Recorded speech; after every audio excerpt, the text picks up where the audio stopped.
तर तो निर्णय होईल.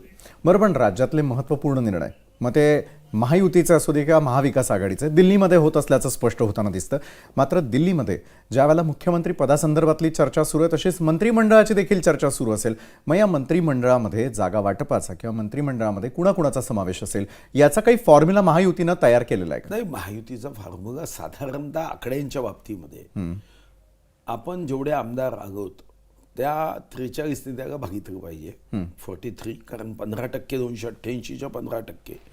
43ने भागितल्यावर साधारणतः तुमच्या लक्षात येईल की 6 आमदाराच्या मागे एक मंत्रिपद येईल.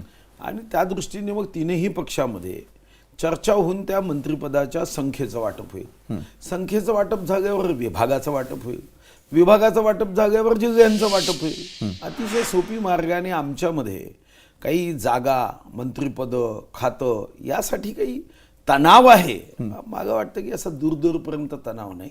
प्रत्येकाने आपली बाजू मांडायची आहे आणि बाजू मांडल्यानंतर जो निर्णय होईल तो स्वीकारायचा. बरं, मात्र गृह मंत्रालय किंवा गृह खातं या